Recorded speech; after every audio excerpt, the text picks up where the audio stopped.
Good evening, and welcome to the virtual Einstein Forum.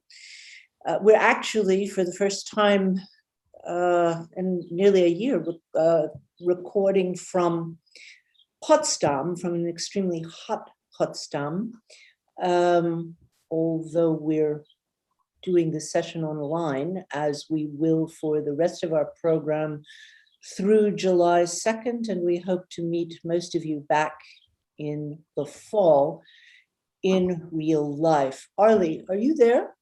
Yes. I know you're there. Do you want to turn on your camera? Yes. Hi, it's my great pleasure to welcome Arlie Hochschild. She's an professor emeritus of sociology at the University of California at Berkeley. And most of you are here because you have either read or know of her prize-winning book, Strangers in Their Own Land.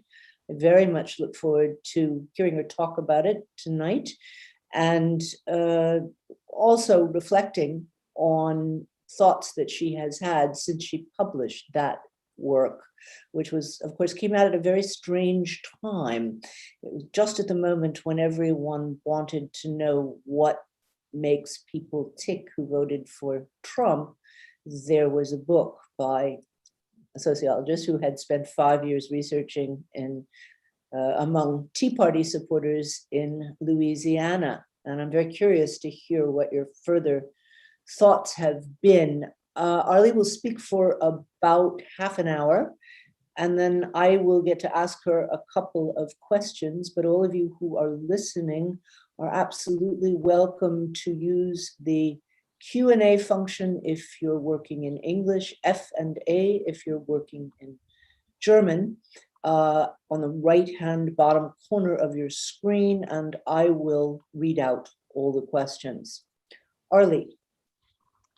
Thank you. Thank you very much. It's my great pleasure, Susan. You know, I'd like to start with this brochure that perhaps everybody has received. And it's about, there's a bridge, an incomplete bridge, something hopeful about this. You see that there are, machines and cranes. If you look and you see that you've gotten part of the way there, just a little more to go. This is a bridge, Hell's Gate Bridge in Queens, and the year is 1914. I think there's a lot said by the date of that bridge. And underneath, I think this brilliant brochure are the Furies. And this is, from Aeschylus, Eumenides, and there's no tools, no hope, no bridge, only raw, repressed emotion. So I'm just going to interrupt you for a second. I am so delighted that you read our program so carefully. We're quite proud of it. The entire staff joins in to think about what pictures to use for what events and which events we highlight with a picture. But we did not think of using those images to highlight your talk. So I'm delighted. I like to think of this as an empathy bridge and as an interpretive bridge. I mean, with what ideas can we grok kind of what is going on in the thoughts of the Furies on the other side? So good, but it's a brilliant job.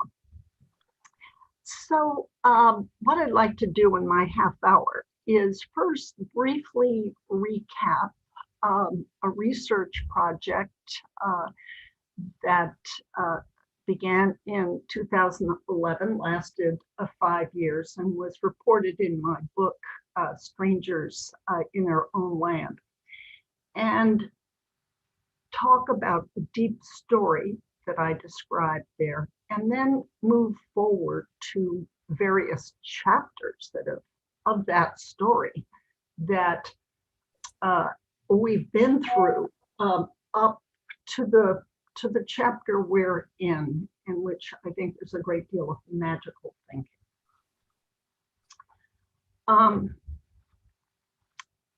So as briefly as I can, I will say that in 2011, I found myself in Berkeley, California. It's a Democratic state. Berkeley, it's very liberal, progressive area, university. And I wanted to go as far into the far right as I felt I was exposed to here, where I live, where I've chosen to live. And that would, and there was great, so I went to the South, which was the center of this, of the Tea Party at the time, which was a precursor to Donald Trump. And I had in mind a red state paradox. How could it be that it's the poorer states, in a way, the have-nots of globalization since 1970? People with the least education, the lowest pay, most disrupted families, highest opiates, those were the states that were voting Republican. And those were the states that had sectors that were falling down since 70. And so I went in there thinking, well, why aren't you voting in your own interest, which would be the other party with all its flaws. But to make a long story short, I began to see how the world looked from their point of view through the use of a metaphor, what I call a deep story. And a deep story is something you take facts out of a deep story. You take your moral precepts out of the deep story. What you're left is your feelings, a distillation of your feelings about a situation that confronts you, that is salient to you. And you can tell it by a metaphor. You can tell it like a dream. If you're waiting in line, you now, a right-winger in Louisiana, working, let's say, in a petrochemical center as a pipe fitter, you're a male, you're white, and you're waiting in line for the American dream, which is the top of a hill. The line hasn't moved in 20 years. In fact, it's going a little backwards. And you feel like you don't begrudge anyone, you're a nice person, you obey the rules. But in a moment of the right wing deep story, someone's cutting ahead of you. Well, who would that be? That would be an African American. That would be a woman, me, that is through Title IX government measures finally given access to jobs that have been reserved for whites and men. And then you see environmentalists, and you see well-paid public sector workers all cutting ahead of you illegitimately and pushing you back. Another moment of the right-wing deep story, there is Barack Obama sort of waving to the line cutters. Oh, so the government is for them. He's not making this our government. We are being disenfranchised and not moving forward, we're moving back. Okay, and final moment, somebody ahead of you in line, maybe a university professor from Potsdam, is sneering at you and say, oh, you stupid, ill-educated, backward, racist, sexist, homophobic, fat redneck. And then that's it.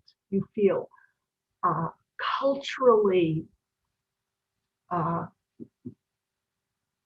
off. You are now a stranger in your land.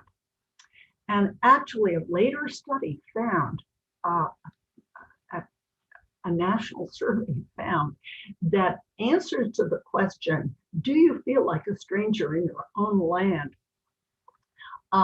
Next to voting Republican, saying, yes, I do feel like a stranger in my own land, was the strongest predictor for voting for Donald Trump. So that's chapter 1. We have grievance,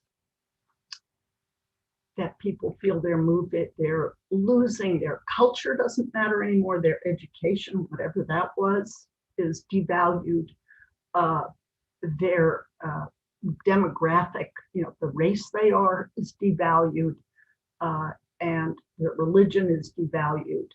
It's a global sort of set of losses. It's a loss story, not a deprivation story. People I came to know were the elite of the left behind. They were not the abject poor. And so what we have in chapter 1, we'll say, is a not yet mobilized discontent and inchoate, but unhappy with their situation, with that deep story.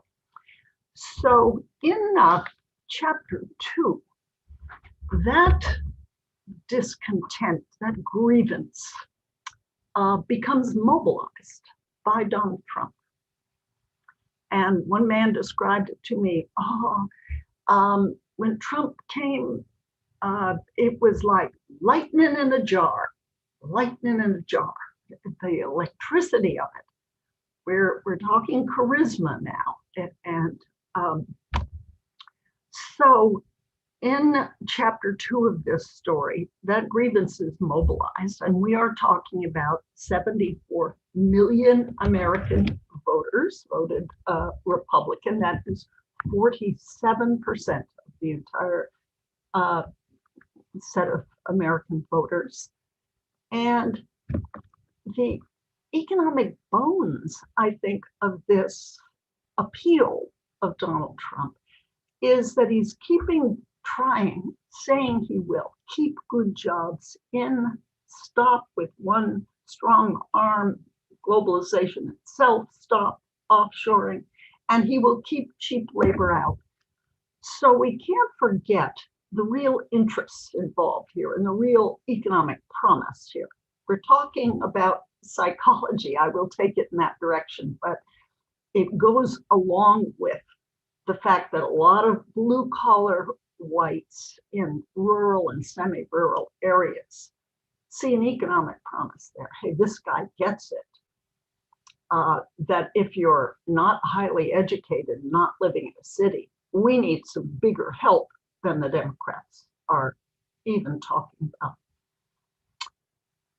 So, and it goes with, in this charismatic appeal, this mobilization, a promise of cultural restoration and strong leadership. You figure, well, look, the government can't do anything. It's small, it's puny. We need a person at least that's strong enough to get stuff done. There's a reason that they go for the symbols of strength and largeness that he had put forward. And there's a sense of being recognized in this chapter 2. I talked to a guy, it's in a different area, who had lost his job mining coal. And after he lost his job, he got an injury in a mine and he got on OxyContin, which is a very addictive drug. He became addicted, he lost his family,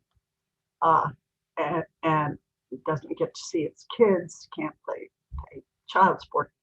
Big loss story, and an area in which this is very common. And he said, when I saw Donald Trump and he promised to bring coal back to this area, I knew he was lying, but I felt recognized anyway. So that's when charisma works. And this stage, this chapter 2, it does work. In chapter 3 of this deep story, so we're moving forward in time here, speech after speech. What he's really doing, this Donald Trump is saying, I am for you. I am your messenger. And you are for me. I love you. You love me. We are bonded. We are one. And then in chapter 3, there is a beatification of Donald Trump. That is, I think he insinuates himself into Christianity and its system of ideas and images. In a way, he's piggybacking on the story of Christ, I would suggest. So he's saying, oh, I suffer for you. I suffer for you. And in fact, I'm in my suffering, I have to do battle for you. I have to battle the treasonous press. I have to battle the deep state. I have to battle the Democratic Party for you. And then I think he touches Christian imagination, even when he got COVID. Now, this may be a little too wild, and it is interpretive, okay, but we're looking at a deep psychology of a connection between a charismatic leader and a quite the elite of the despairing sector of the losers of globalization. That's what we're talking about. So I think we do need to go out on an interpretive limb here. And he's even suggesting his sacrifice for the country, that he's going to be crucified by his enemies, as Christ was. So chapter 3 of the deep story, moving right up to January 6th of this very year, Donald Trump has said to his 47% of Americans who voted for him, I fought for you, now you fight for me. Come forward down Pennsylvania Avenue and go into the people's house and take back democracy. Set, you are not to be a stranger in your own house. It's your house. And many people, I think, were mesmerized by the theater of it, being Donald Trump. I'd had a little theater,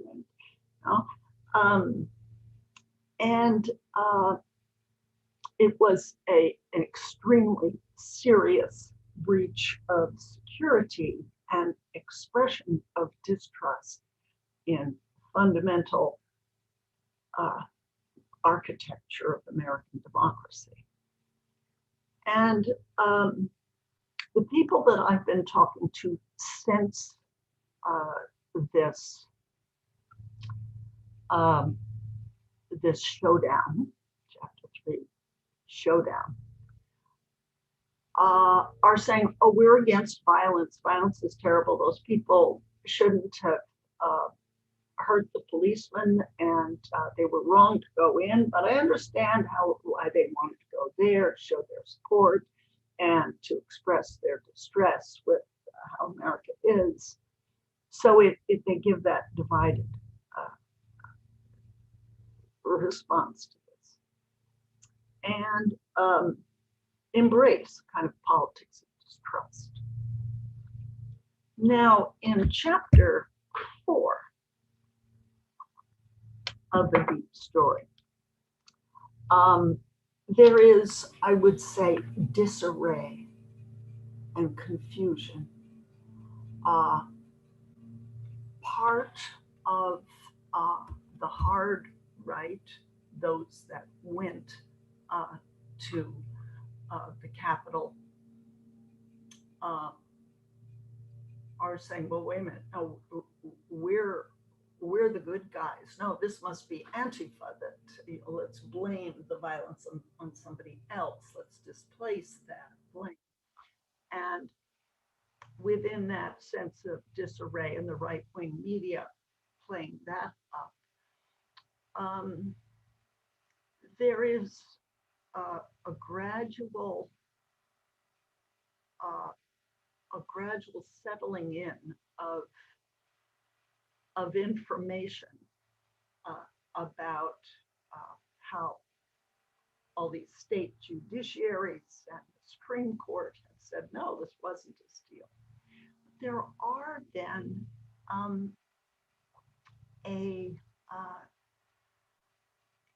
there is a division, and some people are in the 3 or 4 stages of grief, saying, you know, I was had. This and the hard right, they're saying, look, we were betrayed.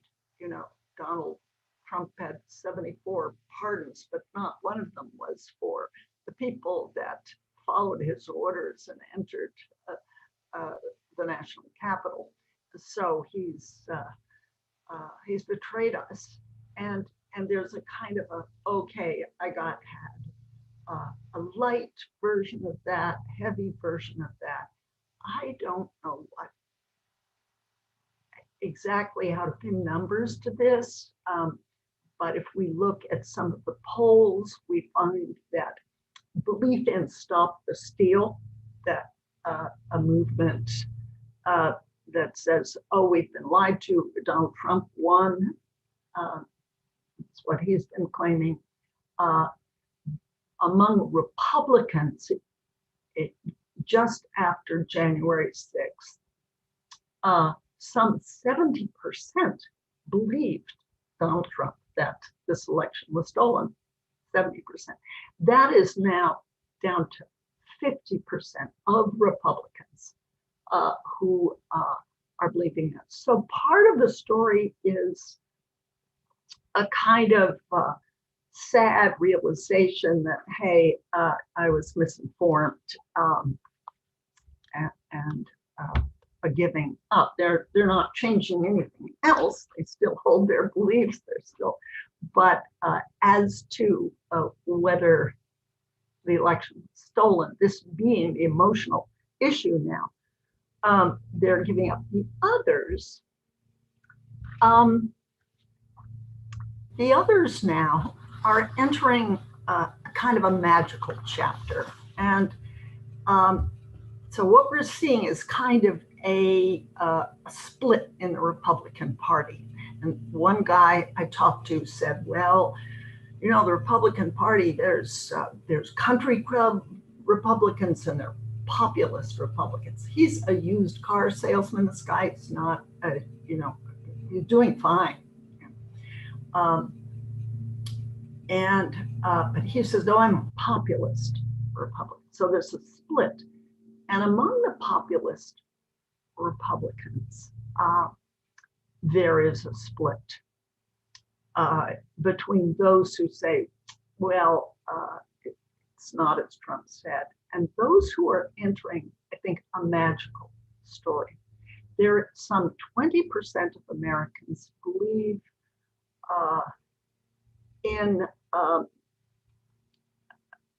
is that the government is not only evil, not only bad, but evil. That is, they believe in QAnon. So 20% of Americans believe in QAnon, and at its most extreme and raw, it believes that Democrats personally are satanic and run a pedophile ring, drink the blood of children. 20% of Americans would actually embrace this. And we interpreters, we were trying to really understand the other people on the other side of this bridge. Maybe tempted to say, well, that's nuts. And let's just leave it at that. My own invitation is to say, yes, it is nuts. It's a departure from reality. It's magical. And let's use the tools we have as sociologists of emotion and people drawing on psychoanalytic understandings of the mind. Uh, these people are, there's a lot of them, first of all, and they're, let's try and understand them. What I would say is first, magic is interesting. Magic is important. We've had magic before with witch burnings in early America. Someone's, you're the witch, and you burn her. With McCarthyism, in many times of history. What those times of history have in common is that a certain group of people are under great strain. And they're regressed, they're childlike, they live in a dream world. And this calls for a different kind of thinking.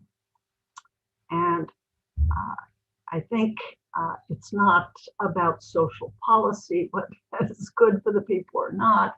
It's not interest analysis, although it is added to that. It's understanding of panic and displacement, and the construction of a parallel universe, and so we have to think emotion, think feeling, think fear, think despair, think humiliation, fear of being sneered at, and think of the idea of looking back at this magical belief. Children, that there are some adults, bad adults who are drinking the blood of children. We think, holy God, no, how can you believe that? Well, what if the children in this fantasy are a metaphor for adults? Adults who feel helpless and who feel betrayed. There's a kind of hyper villainization, of course, of liberals, but that's in any fairy tale, any magic, the evil stepmother, it's giving a poisoned apple to a child. And there is a sense, if we play with the idea of a metaphor, of betrayal by neoliberalism itself. Now, these are people, so they really have been betrayed in a certain way, and betrayed by automation.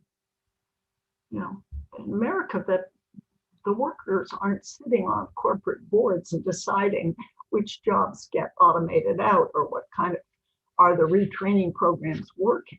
There is a helplessness and abandonment, and a sense of betrayal by the government, to whom, like a mother, people feel free to blame. The government promises and doesn't deliver, is sort of the daddy of corporate life has left, and you're complaining to mom, the government, and feeling betrayed. Anyway, we are in the realm here of magic, and I just want to end with the idea, going back to the bridge, that metaphor may be, as an instrument of interpretation, fundamental to completing a bridge, at least of understanding that in metaphors we tap into the unconscious of those on the other side, so that we bridge builders can face the furies of 2021. Thank you. What a lovely lecture and what a lovely reading of our program poster. Thank you. I have a couple of questions that are just purely factual, and then I have a large question. Factual is, you said that there's a split in the Republican Party. Why is that not noticeable in Congress? Do you have an explanation? They're sticking together incredibly, in particular to refuse to allow a commission for January 6th and all of that. It's quite shocking, the road that's been traveled since January 26th, when even Mitch McConnell made some quite harsh statements. So to me, it doesn't look like the party is as divided as one would hope it would be. I understand. People I'm talking to are feeling like it's a split, and they feel like Mitch McConnell is not on their side, that he's too far left. I know that this is incredible to think. Wait, they feel like Mitch McConnell is left? Yes. In what way? Well, so who am I talking to? Okay, I'm talking to a right, white, blue collar, a Trump enthusiast. And they're saying, oh, he's a country club Republican. He's just, he's pragmatist. And they couldn't forgive him for saying negative things about their sacred rescuer, Donald Trump. So I'm talking about a sentiment, and you're right, it doesn't show in Congress, but the sentiment is important because that's what all the senators have their ear to the ground. Are they going to be reelected? Yeah, there's a very strong pull to the right, but just as I fear the left isn't holding together very, by a toothpick, I think they aren't either. Yeah. So let me ask you what's really my basic question when I read your book, and it remains so even after your talk. I know that if one goes to a psychologist or a psychiatrist, you will be told, well, feelings can't be false. Feelings are feelings, they're there, and they're important to acknowledge. But the work of a good psychotherapist is to bring the patient's feelings in line with reality. Mm-hmm. And my real question is, what if the deep story, it's not just magic in a kind of nice way, what if it's deeply wrong? And I want to bring in an example that it's unlikely that you will know, because I had to live for a very long time in Germany to understand this. It's very clear, but it's not something, of course, that people want to talk about anymore. After the war, the vast majority of West German citizens, it was somewhat different in East Germany, the vast majority of West German citizens sounded as if they were the defenders of the lost cause. They were full of grievance. They had lost the war. Their cities were in ashes. They were hungry. 7 million people killed, loss of territory. And on top of it, I think, the worst thing was exactly the humiliation. You can hear many people saying, as they said in the South, and as defenders of the lost cause still do say in the South, and on top of everything else, they blamed us for starting the war. Okay. Now, when one is confronted with this kind of a lost cause myth in the first 30 or 40 years of West Germany, it's quite shocking for a non-German to hear that, of course. And it's, I think we certainly wouldn't want to say, okay, we understand that they felt humiliated. They went out to be heroes, and then they became victims, and now they're being castigated as perpetrators. So we get the feeling of humiliation, but we certainly don't want to give credence to it. And I just wonder, for me, when I was studying these two groups of people, it was incredibly striking how much of the lost cause was in West German post-war consciousness. And I wonder what you think one can do when you're actually faced with a sense of grievance and a sense of humiliation, which, yes, psychologically, it's all very real, but it only has the most tenuous relation to reality. Well, sure. I take your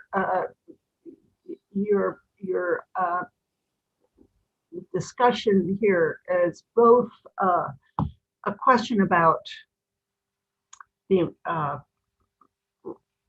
relevance of interpretation, and the other, practically, what do we do with people that are nuts? And so you're asking both things. I think, to be clear on the first thing, though, I got the sense from what you said, well, so should we really do this thing? Are we giving in? I think this is a common thing that when I give talks, I hear from the left. Well, yeah, empathy is fine, okay, but what we need to be is angry, and what we need to realize is this is a war, and these are evil people, and they may be good people, but they'll do evil things because they believe in fantasies. And let's get down to it. And shutting aside the importance or efficacy of really rocking what it is, your enemy, the other side, people who want things you don't, what they feel. And I come back that to that image of the bridge, and to I think the greatest political leaders we have, Nelson Mandela, for example. He really understood how the Afrikaners worked. Did that make him an Afrikaner? He said, oh no, black rights don't matter? Of course not. But he was all the smarter in pursuing his goal of racial justice by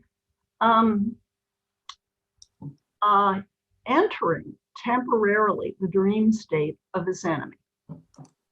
So I guess I want to push back on you to go so quickly to the question of, well, they're stupid, they're wrong. Wait, I didn't call them stupid. And I spent the better part of a year in 2016, 2017 in Mississippi, and I completely get the appeal of such people. I really do. But I'm not seduced by it. It doesn't mean that I'm not saying that you're seduced. I'm involved in this. Yeah, no, I'm not calling them crazy, and I'm not calling them evil, although those are words that I use in other contexts perfectly happily, okay? I'm simply saying, well, one thing, what does one do when a grievance story is deeply felt, but has really not much basis in reality? I mean, we see that with Donald Trump. Donald Trump really has nothing to complain about, except that he never made it from Queens into, sort of elite liberal Manhattan because he was so uneducated and obnoxious. He could have, it's only so that's the only grievance that the guy can possibly have. But it's a very important one, and it saturates him. The man is grievance, is humiliation. He knows it from the inside. I think he has a learning disability. He doesn't read. So he knows about that feeling, but he turns that in brilliantly into an asset and how to relate to them. And if we didn't kind of think feelings, we wouldn't be knowing that. And we would be disempowered in our own effort to make a better world. Just one last question. Then we have some questions in the chat, and everyone is invited to add some more. You mentioned Mandela. I remain in very many ways a great admirer of President Obama, which doesn't mean that I agree with everything that he did, but I admire him tremendously. Sure.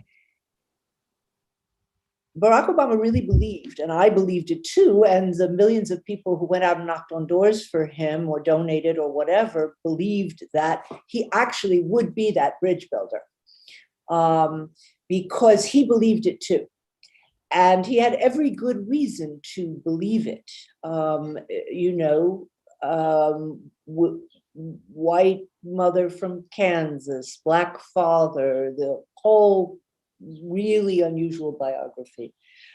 And I was quite certain that that was how he would be seen. How do you explain? I mean, for example, I met people when I was in Mississippi and Alabama, and I would ask why the visceral reaction to Barack Obama. First they would be polite and they would say, well, I don't like his liberal policies. And I said, well, which liberal policies? And then eventually two different people, and I heard this from other African Americans in Mississippi, that they had heard it elsewhere. They were afraid he was going to exact revenge for what white people knew perfectly well had been happening in the South and elsewhere in the United States. And the first time I heard this, I said, but wait, he's been 7 years in office. It was 2016 still. He hasn't exacted any revenge, and his mother was white and his doesn't matter. He's going to exact revenge. Now, why do you think that was the reaction to someone who certainly had, as many of the personal qualities as Nelson Mandela did, and, one would have hoped an easier time given the different historical circumstances of apartheid South Africa and the United States. How do you read the reactions to Obama? It's a great question. I think that what you say about Mississippians telling you, well, or implying that he's going to seek revenge, because I think that goes really to the heart of it. I think that's people's fear of him, and that he'll give out favors to the line cutters. To go back to that deep story. I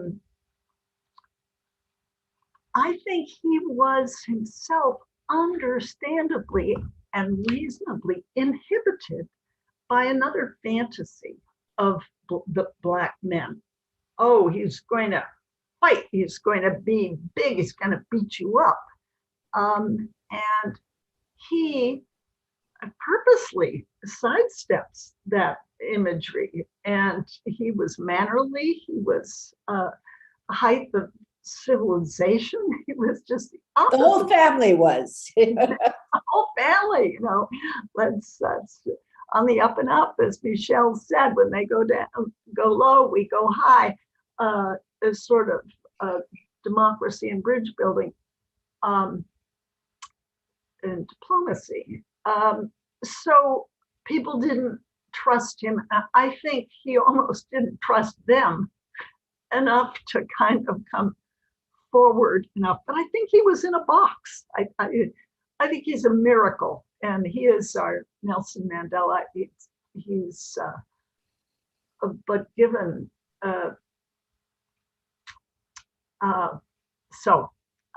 I share with you admiration for him, but I also think I see why he didn't come forward a little more on issues. I mean, my own view is that he trusted them a lot, and he was shocked by two things that happened, one of which he talks about in the recent book, the so-called Beer Summit with Skip Gates, which was a huge shock that the word stupid should be applied to that. I mean, should cause such an uproar. But the second thing he doesn't talk about in the book, and it was something that really shocked me when he, this is '09, the Tea Party is just beginning to form, but it's not yet the force that it became.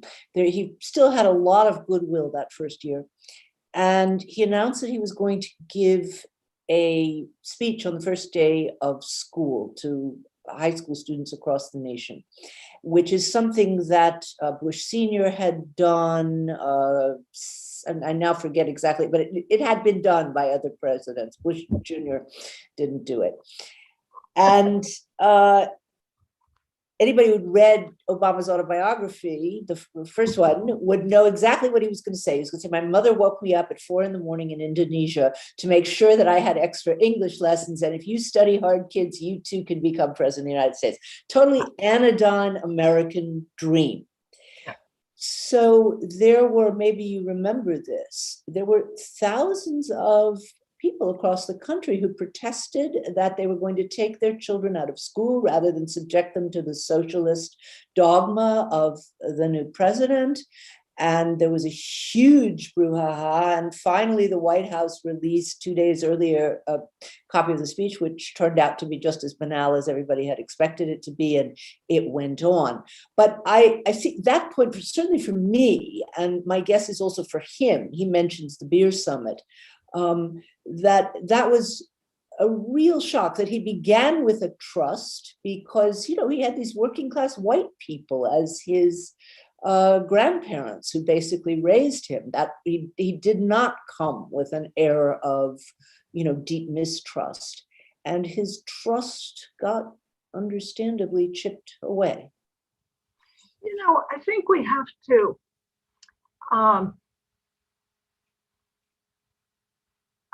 sometimes turn to the image of the physical body for what goes on in the political body.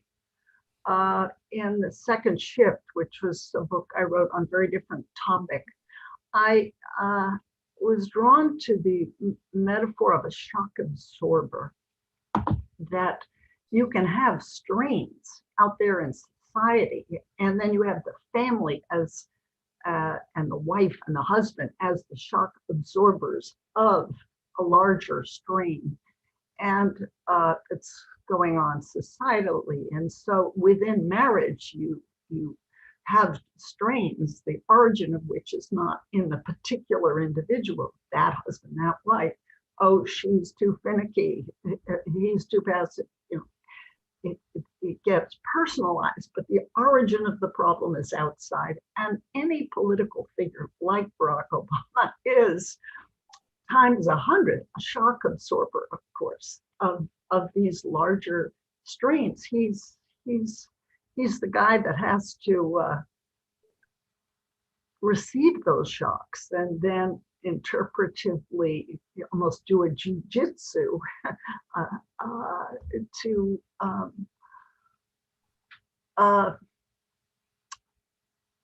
handle them, to express them, to reinterpret them.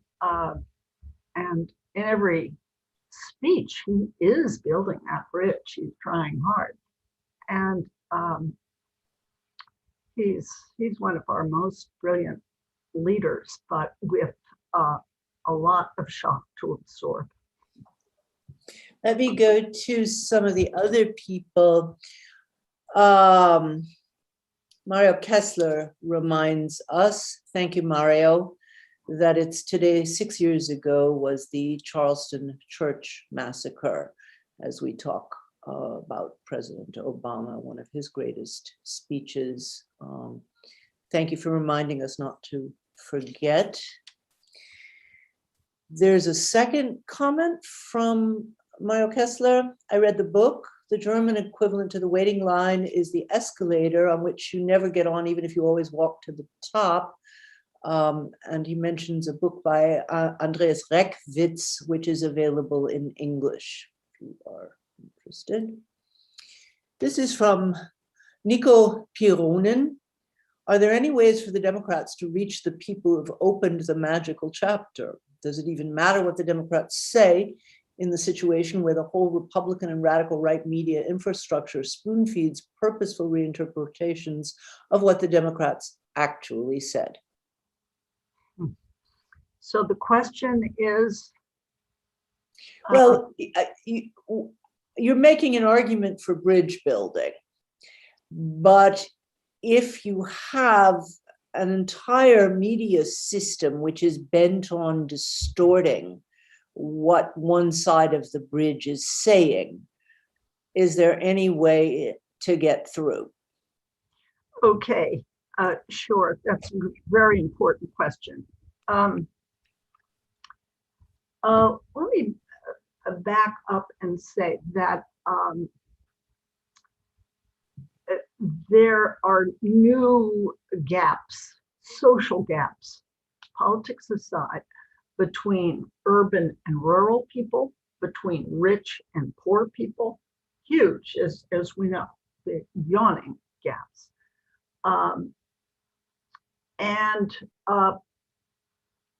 That also goes for Black and white people, Americans. So there are these disaggregations. And in the United States, we used to have institutions that did some mixing and matching across these social differences. We used to have the compulsory draft, right? So you have men of every class and every race, and they're getting to know each other. They're serving the country. And you used to have a vital labor union, labor movement.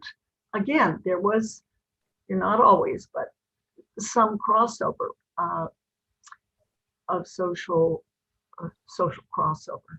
And we are missing those. And I think what we need to do is build more institutional kind of bridges, so that if there were a national job corps, everybody has to put in a year, do something, for example. I'm on the board of the new organization that mixes and matches high school kids. It's called the American Exchange Project. And so you get high school kids from Lake Charles, Louisiana, spending 3 weeks in the summer in Massachusetts, and you get the coasts inland and the inland to the coast. So there's a structure that makes that happen. It's like going abroad domestically. Well, what if you had that in college level too? So I think we need to think structure is the first thing. And the second thing is that you can teach kids civics, but you can also teach them how to talk across difference. I think that is something fundamental that education at its best does, and helps us kind of deal with the other, such as we've been brought up to think. And I've seen some people, and report them in strangers in their own land, who are really good at doing that. One, I'll just give you a case. Some people didn't believe that contamination was a problem. Okay, that having EDC in the water supply shouldn't have, that isn't a problem, and that you don't need regulators of petrochemical plants to clean up the water. Okay, so they're suffering from it, but they don't believe in doing anything about it. How do you talk to a person like that? Well, you don't say, oh, I'm on the left, I believe in equality, I believe in regulating evil polluters. You don't do that. What you do is climb into what their ideology is. And I'll give you an example. There was General Russell Honoré, who was a hero rescuing the victims of Katrina in 2005 in New Orleans, big flood. And he was brilliant in many ways. And I watched him give a talk. He, in his retirement, has become an ardent environmentalist. And he's talking to people who are Republican, Trumpers, and whose key value is freedom. Freedom to start my own business, freedom to get rich, freedom from onerous regulations, free. And so he's talking to them. He's a black guy, they're all white, they're businessmen. And I'm just watching, how on earth is this man gonna make a case? They don't want any regulation. How's he gonna do it? And here's what he did. He said, well, I woke up this morning and I looked at out at Lake Charles, and I saw a man in a boat, and that man had his fishing line out and his bucket was ready, but that man is not free to lift out an uncontaminated fish. Well, what had he, and I saw their postures loosen. I thought, hey, this guy's got something, because they are all fishermen, and they like to hunt, but can they eat what they kill, So he got them, this is the art of persuasion. So in addition to structural crossover mechanisms, we need to get good at what I would call, what he was doing was symbol stretching. You take their symbols, don't start with your own, start with theirs and stretch them in a way they don't. And that is one kind of, quote, trick in the bag of persuasion. And we all need to get good at it. Another thing is to look at who the credible communicators are on the right and refer to them or go to them. For example, a lot of the pipe fitters in the oil industry in Louisiana that I talked to said, I don't believe in climate change. No, I don't believe in it. But actually, they love the military. I said, actually, do you know what the Navy's doing about renewables? They really believe in climate change. They think that's what those solar panels they're leading the pack. So that changes their view. Did that convince them, referring to the military? Convince is a strong word, but I would say open. Mm-hmm. I felt, she's made a point I can hear. We have to be mindful of the hearability of our words. If the left is just in its cocoon and reaffirming its identity as a good guy, that's downward mobility. That's losing story. But if we're actually humbly, but strategically figuring out how the hearability of our words, then we're on the right track. And I also told this guy, you're CEO, you work here at Exxon or Sasol. But look, I've just found what the CEO just gave a speech, and he talks about climate change and the challenges. That's why they're diversifying their portfolio. So you've gone to whom they consider a credible communicator, and they can hear it. Your same old words become more hearable. So here's from Misha Gabovich, also a sociologist who works at the Einstein Forum. You rightly point out that liberals often neglect the deep stories behind the behavior of many former Trump voters. Doesn't liberals' rational demeanor often hide a deep story of their own, rooted in experiences of injustice, discrimination, and humiliation? A story that, for emotional reasons, makes it difficult for them to empathize with the other side, leading to the angry response you just described. And if so, what would need to be done to heal liberals' own wounds and allow them to empathize with conservatives In other words, how can a regular liberal person become Nelson Mandela? I love this question. It just is wonderful. So whoever you are, it's from Dr. Helena Clem. Oh, Helena, is that who that is? No, that was from Dr. Mishigabovich, who's a sociologist who works at the Einstein Forum. Oh, wonderful, Ms. Gabovich. Thank you so much for that wonderful question. Yes, I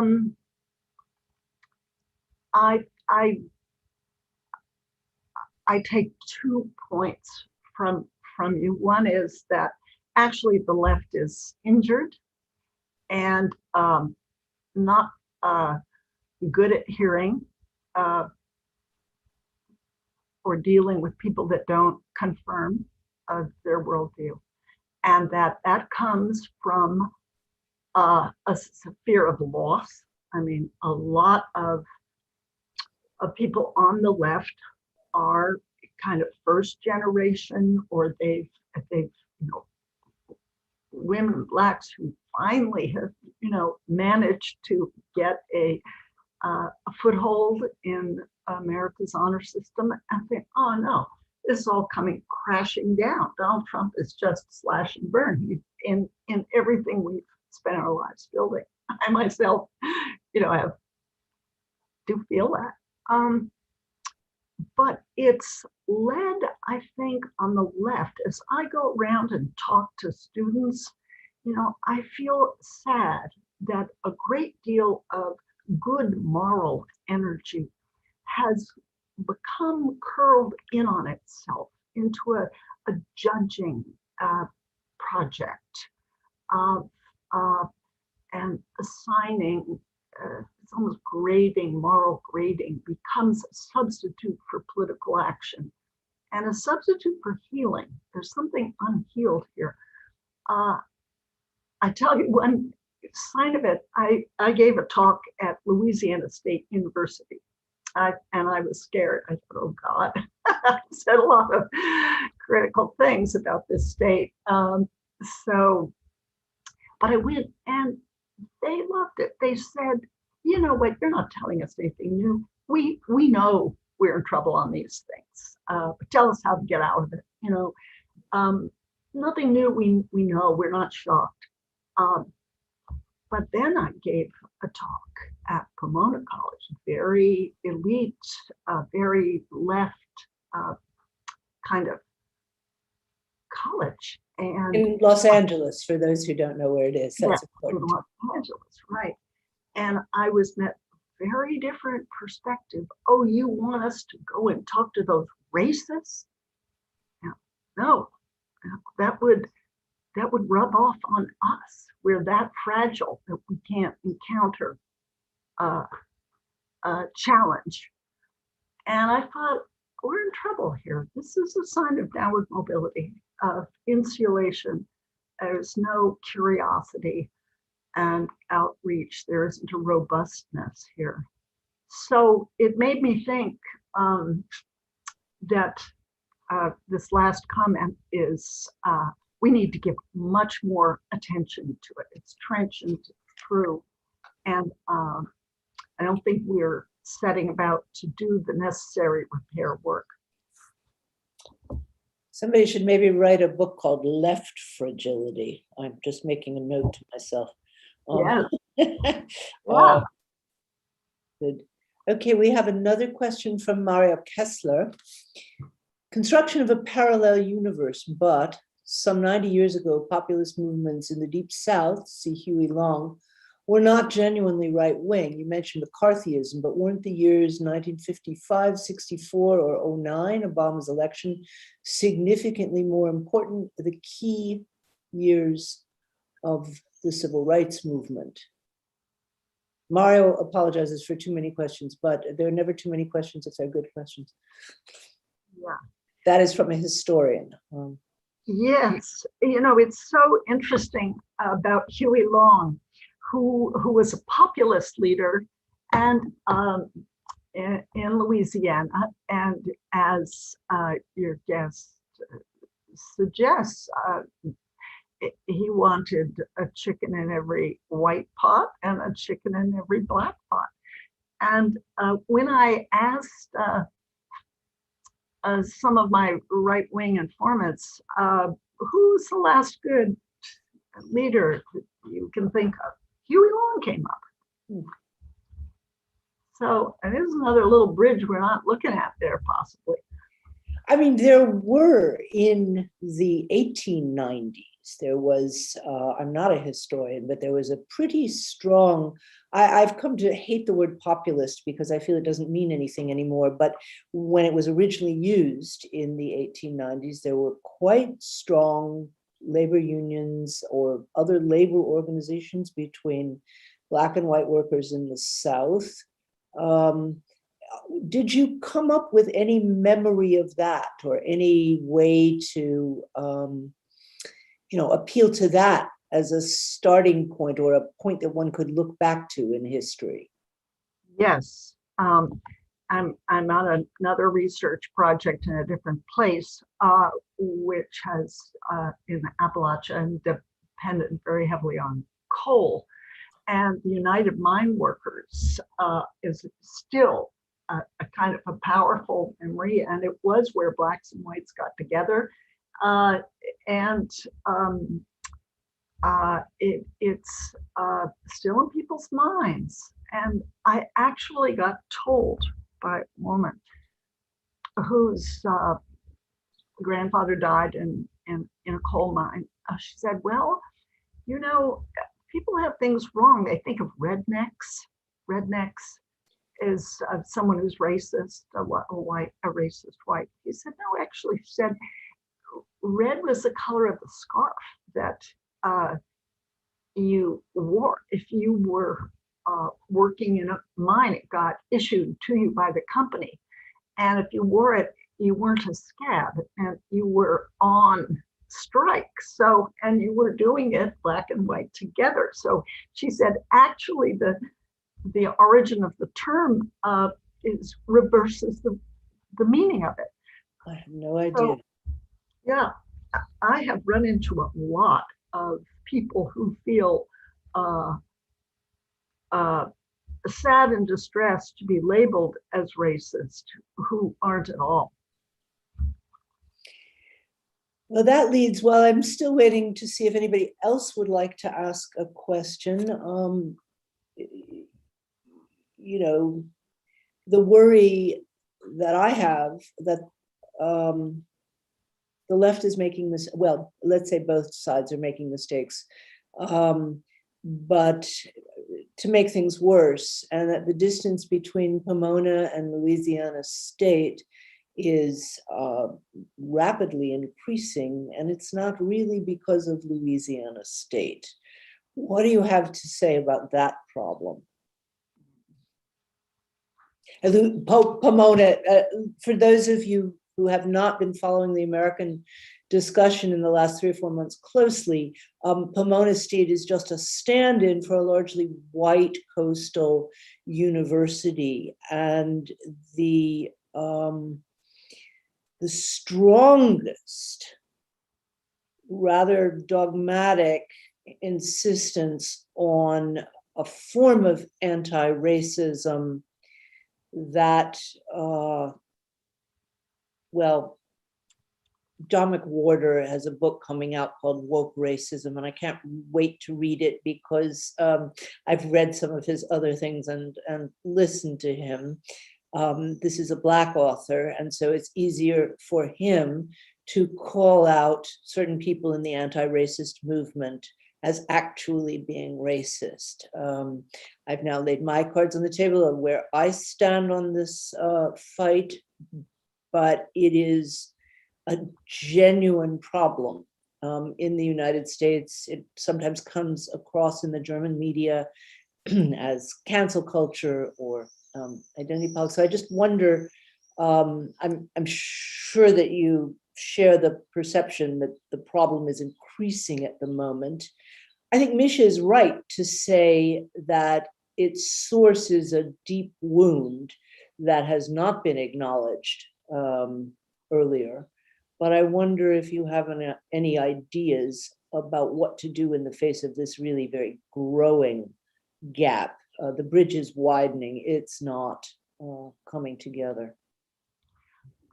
You know, I'm in the middle of a wonderful book by Ian Lopez called Lean Left, which, and he is the author of Dog Whistle Politics, and is focused on how to handle just these differences you've described.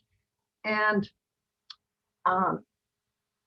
he is very interested in what he calls the race class narrative.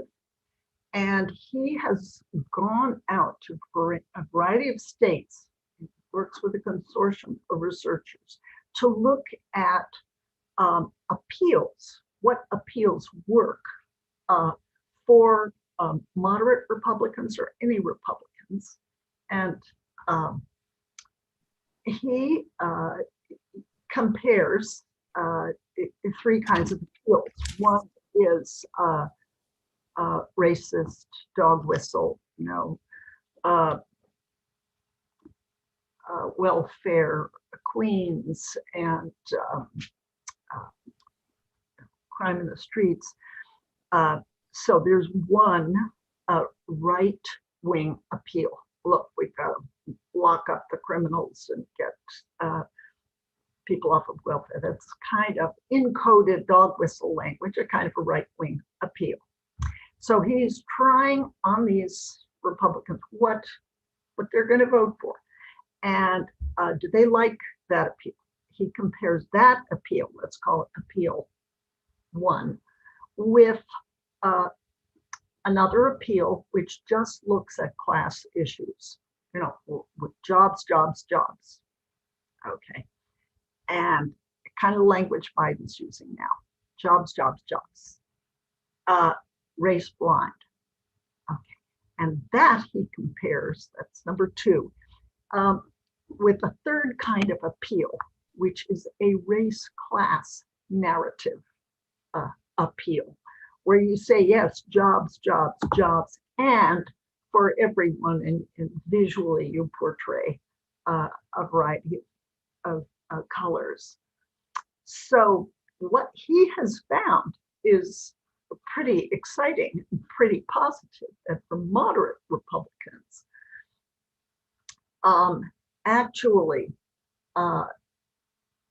the appeal of a race class narrative is greater than for the straight out racist or the straight out class appeal.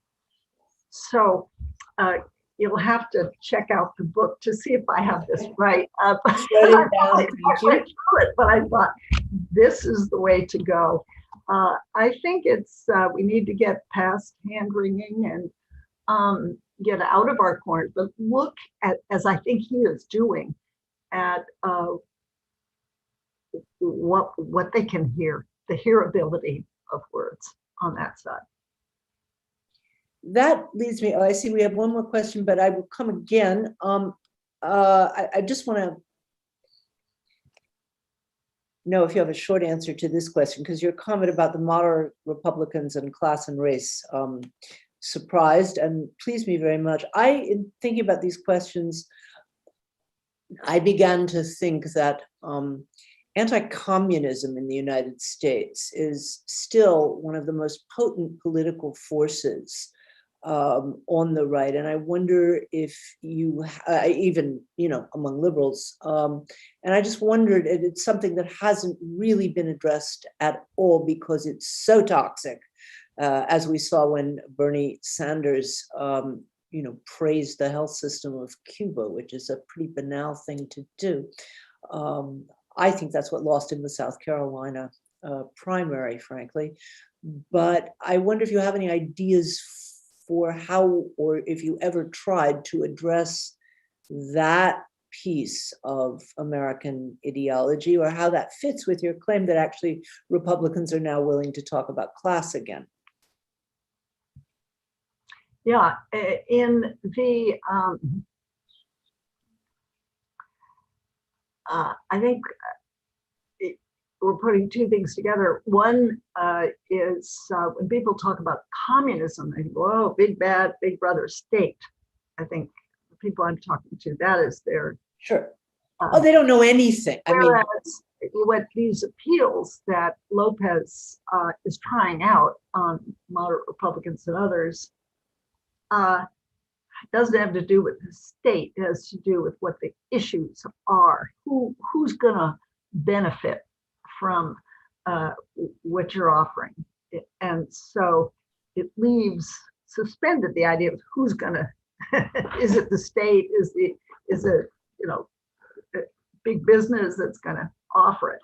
So yeah, I mean, my worry does conjure up a sense of how helpless you are, the big government is, and Okay, we have a question from Helena Flam. I still wonder how economic polarization, in the sense that one lost to a multicultural, woman-strong, strange world, can be bridged by institutions, programs, and the art of persuasion. Bridging.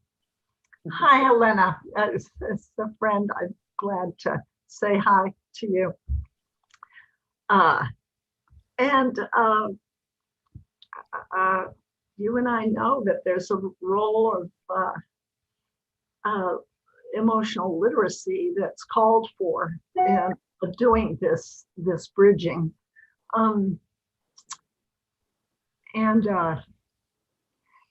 So I previously talked about how to scale that up. And it's ever, as you say, more urgent. I can just reaffirm what you've said. I don't know if I have more to add. If there is no one else who wants to add or ask something at this point, I'm going to say it's a hot night in Berlin-Brandenburg. And it's early, reasonably early in the morning in Berkeley.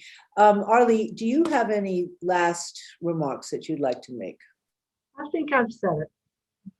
Well, thank you so much for joining us. And thanks to everybody who was with us. By the way, this is the moment to announce our next program. We still have a very full program in June. Let me suggest you not miss the event that we will have exactly a week from today with Stephen Greenblatt and Carrie Harrison, Shakespeare scholar, Shakespearean actor, as well as a writer, discussing a book of Stephen's which managed to describe pretty accurately Donald Trump's rise in administration through Shakespeare's plays without ever using the words Donald Trump. So that is something to look forward to a week from tonight, same time, same place. Thanks to all of you. And I hope we can meet sometime IRL, Arlie. Great.